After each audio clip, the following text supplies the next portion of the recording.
Okay. Welcome to our continuation of this curve tracing. In the last class, I have given you an example of f of x is equal to 1 by x square plus 1, and we started discussing how to trace the curve of this function, and I have already discussed that this function is an even function, that is f of minus x is equal to f of x. Obviously, then this function will be, the curve will be symmetrical about the y axis. Okay. Then we have derived the first derivative minus 2 x by x square plus 1, and the second derivative f double dash x is equal to this much. This much we derived in the last class for this function, and I have given you as a task, and I hope you might have worked out. So, let us now discuss in detail. Now, about this first derivative, this f dash of x, this is obviously, this implies f dash x when x is less than 0, when x is greater than 0, when x is positive, this is negative. So, it is less than 0 when x is greater than 0. So, as the first derivative is less than 0, it is a decreasing function, okay, right. And then f of dash x, it is decreasing in the positive x axis. When f dash x is, when x less than 0, when x is negative, this term is always positive, but when x is negative, this becomes positive. So, this f dash x is greater than 0. So, in the negative axis, x axis, this function is increasing function, while when the value of x is increasing, the function is increasing function, and in the positive x axis, it is a decreasing function. So, this implies the function is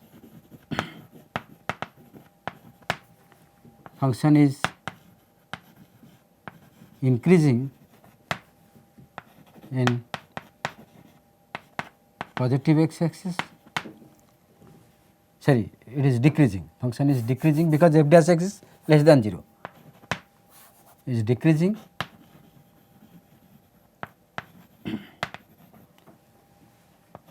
and the function is increasing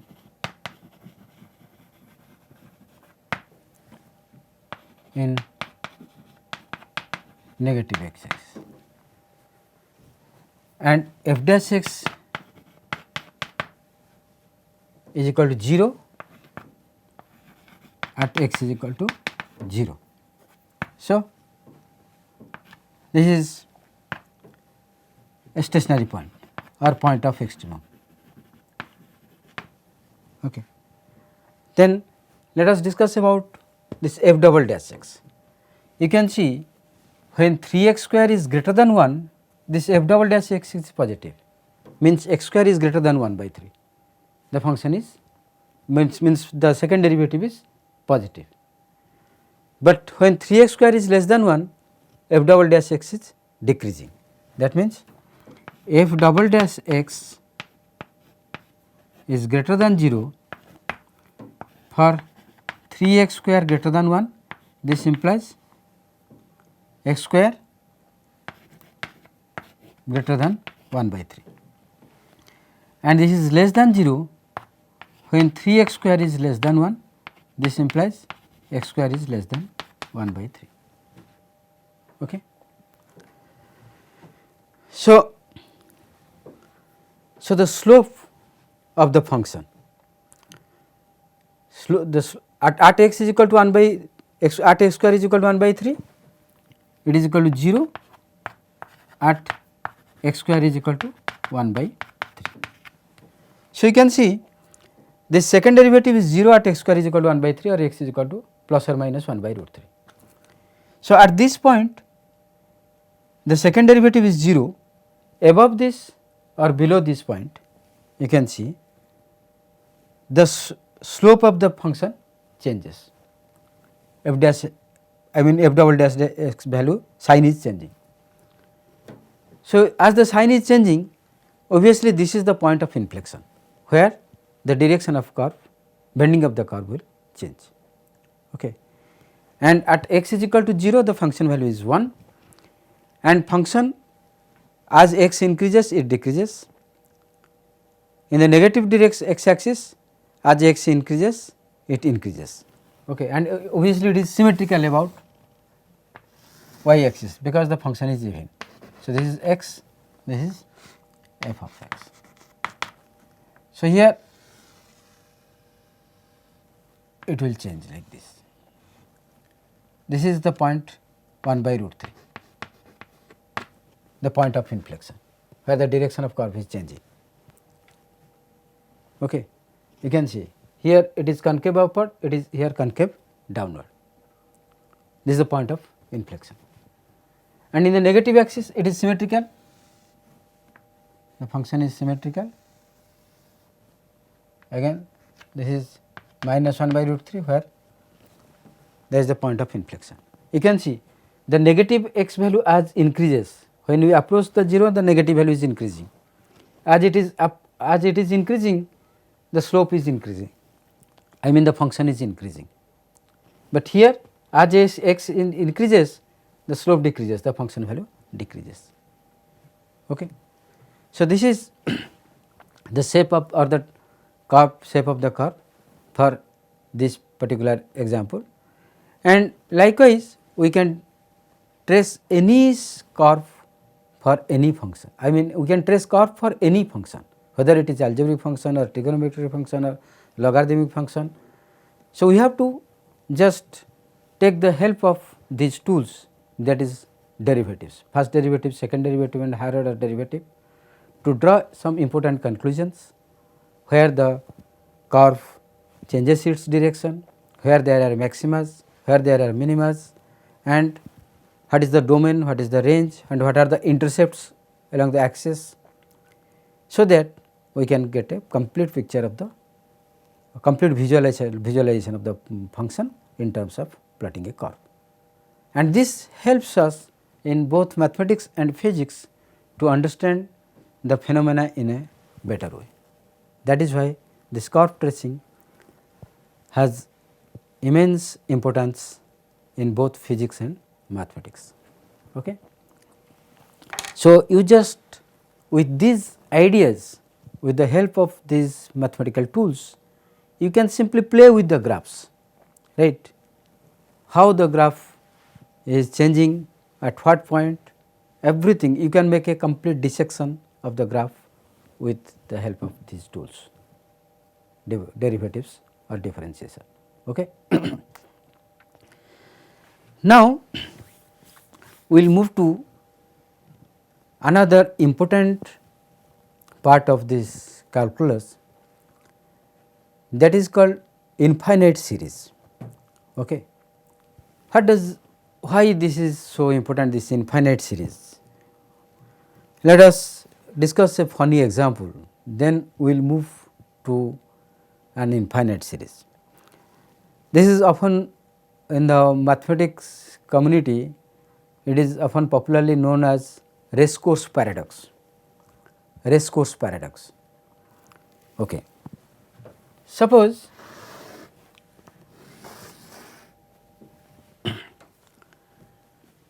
an athlete is running a distance along this path. Okay. The entire path, this is its target. Okay. This is the target. It has to reach here.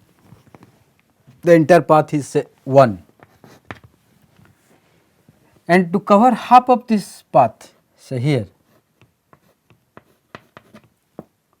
it takes a time t second or t minute, whatever. And if the athlete is running with a constant speed, if the athlete is running with a constant speed, then suppose the athlete is running with a constant speed, then once it reaches here, to cover half of the rest of the distance, say this is 1/4, isn't it? It is half, it is half, then the half of the remaining half is now it is 1/4, the remaining half is again 1/8, so on. And if the I mean if the athlete is running with a constant speed, then if he takes t minute or t second to cover this half of the distance, then to cover this 1/4 of the distance he will take a time t by 4. To cover the rest 1/4 half of the distance, it will take time t by 8. To cover the rest half of the distance, that is 1 by 16, it will take time t by 16. To cover the rest half of the distance, 1 by 32, it will take t by 32, so on. And if we want to calculate how much time the athlete takes to reach the target, then obviously if we go in this mathematical way, it will be t plus t by 2 plus t by 4 plus t by 8 plus t by 16 plus t by 32, so on. It will be an infinite series, and this addition of infinite number of terms is called an infinite series, or we often call a sequence, infinite sequence. And if we calculate, if these are infinite number of terms and if we add them, it may give a perception that the total time taken will be infinite, isn't it? But from our intuition, we simply know anybody who is not knowing about this all mathematical complexities, simply you ask a layman, half of the distance it covers t second, then obviously the rest half will be taken t second, and the athlete will simply reach the target in time 2t. But if we go on this way calculating this, then we will arrive that the athlete will never reach the target, it can never reach the target because it would take infinite time. So, this is a paradox, right? This is a paradox, this is called race course paradox. And to solve this race course paradox, this infinite series, sum of infinite series has been introduced in mathematics. Okay.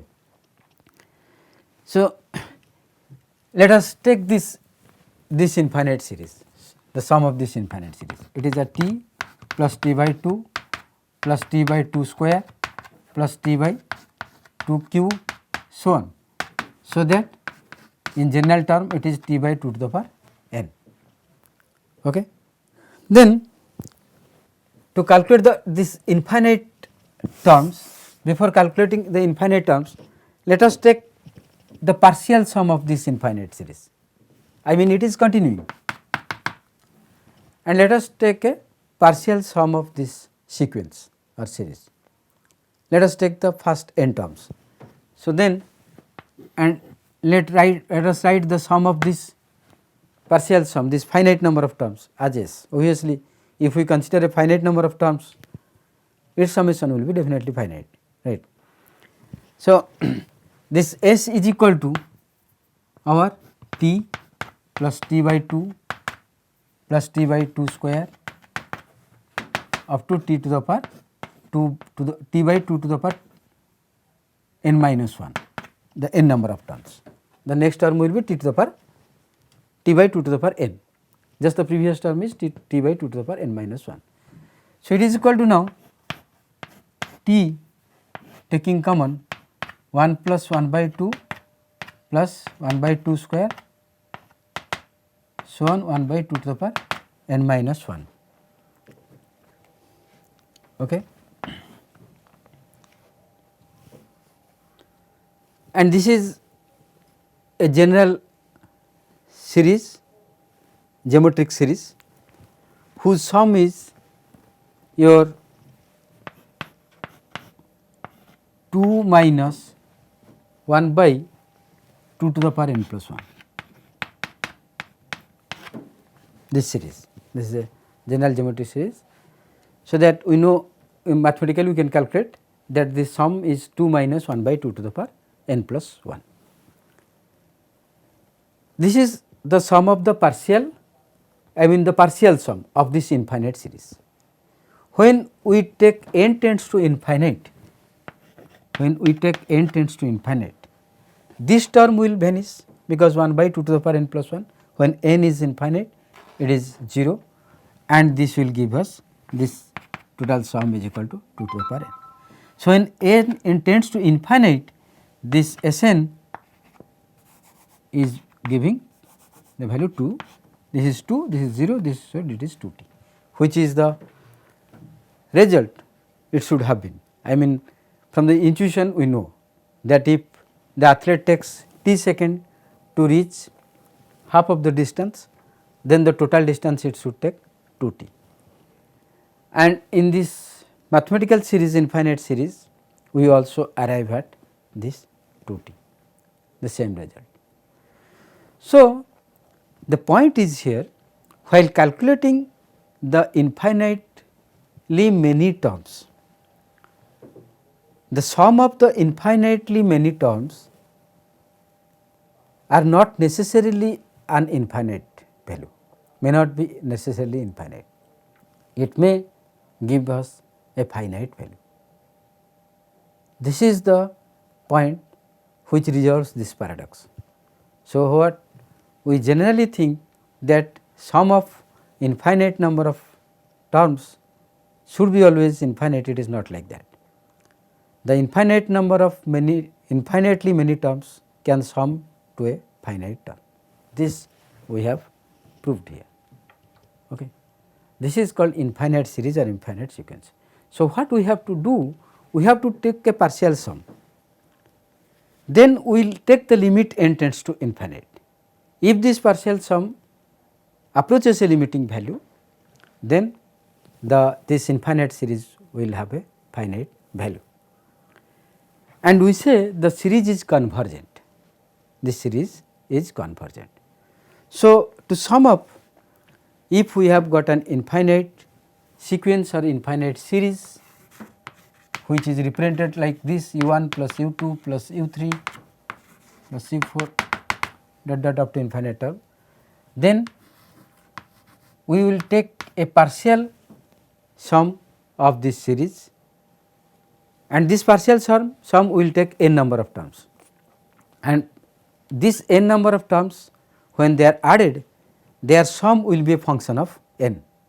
So, this Sn will be a function of n, and if limit n tends to infinite, this Sn approaches a value, finite value, then we say that this series is a convergent series. This series is a convergent series. Okay. And if this series is a convergent one, then we can definitely find the total sum of this infinite series. Okay. So, with this funny example of our race course paradox, we could get an idea about this infinite series. Okay. Then we shall discuss some important series in mathematics which are the landmark in the entire progress of mathematics, particularly two series. One is Taylor series, another is binomial series given by Newton. Okay. So, always this mathematics, both mathematicians and physicists have parallel contributions. For example, in calculus, the Leibniz, it is the contribution of Leibniz, German mathematician, and of course, physicist Sir Isaac Newton. So, in the entire calculus, we can see the contributions of both physicists and mathematicians, and this Taylor series we will discuss, and binomial series by Newton. These are the two series, and of course, we will not go very deeper and mathematical proof kind of things. We will just discuss what are the series, so that it can be applied in many ways in physics and mathematics. Okay. So, the whole idea is your approximation. rather we call it polynomial approximation. Okay. This the entire idea is approximation or polynomial approximation.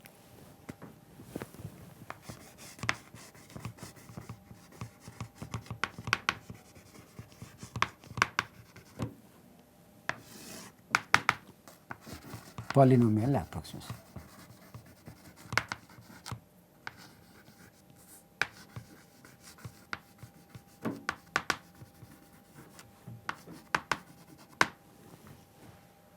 We know a polynomial function is like this f of x is equal to a0 plus a1 x plus a2 x square plus a3 x square x cube, so on. This is called a polynomial functions in the powers of x. Okay. If it is only containing the first two terms a0 plus a1 x, then it is called linear polynomial, because the function is only a depending upon the single power of x. Up to this it is a quadratic function, because it is depending upon the power 2.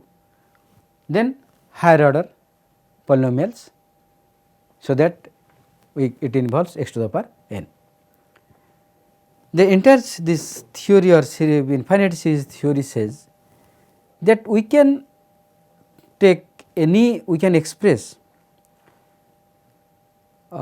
any function. For example, particularly I mean the logarithmic functions, trigonometric functions, the transcendental functions, they can be expressed as an approximation of polynomial function. This is the basic of this infinite series. Okay. I repeat, any functions can be expressed as an approximation of an infinite series function. Okay. And these infinite series functions, there are difference for different functions. I mean these are different infinite polynomials kind of things. Obviously, it is a polynomial function, infinite polynomial series, and for different function we can have different sets of infinite polynomial series functions. Okay.